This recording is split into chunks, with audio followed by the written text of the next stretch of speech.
Good morning, students. I hope you all are fit and fine.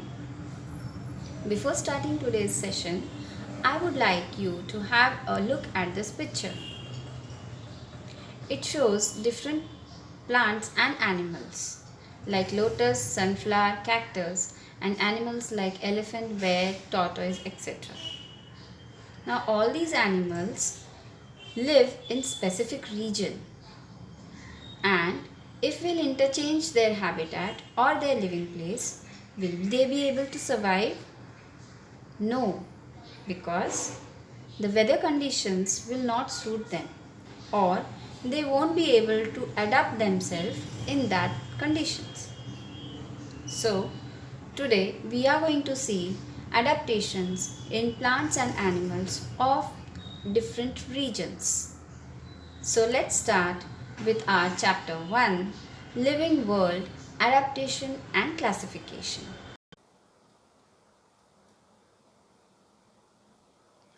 Why do some plants grow so well in a particular region? But why can't they grow at all in a different region? Picture shows you different plants growing in different regions like desert, plains, snowfall region, mountains, marshy land, rice plantation, floating plants and submerged plants. Pine is adapted to grow in snowy region. The adaptations of pine on land doesn't allow it to grow in water. Thus, what is adaptation? Adaptations are the gradual changes that takes place in the body parts and in the behavior of organisms which help them to adjust to their surroundings. Adaptation is a long-term and gradual process. It enables them to live, feed, reproduce, and protect themselves from their enemies in specific habitat and its geographical conditions. They take place over a long period of time.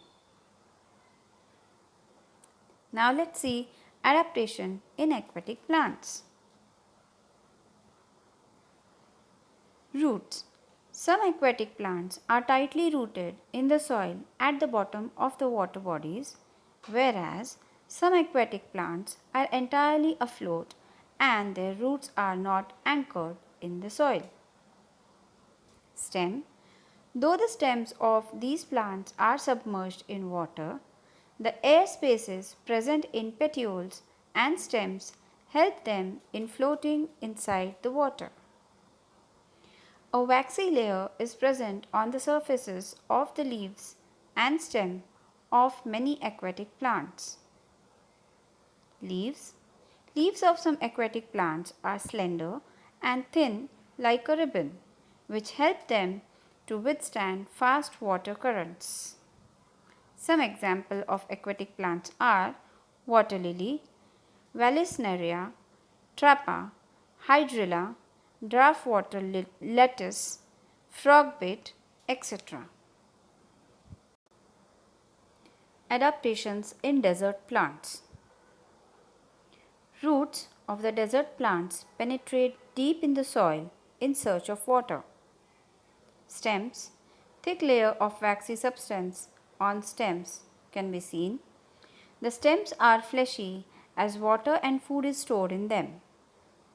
Modified stems perform photosynthesis and hence are green. Leaves are absent in some plants. Some leaves seem to be modified into thorns for conserving water. Thus, very little water is lost by evaporation. Examples are cactus and acacia. Let's see adaptations in plants of snowy region. Conifers like deodar, pine and spruce are seen in snowy region. Trees are conical in shape with sloping branches. Conical shape prevents accumulation of snow on the tree. Thick bark helps the tree to withstand the cold.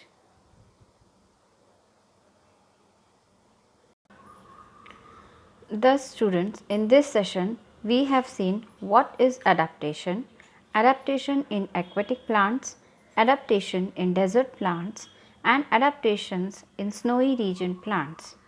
In the next session, we are going to see adaptation in plants of forest regions, adaptation in grassland plants, adaptation for ingestion of food in plants, that is parasitic plants, and adaptation in insectivorous plants.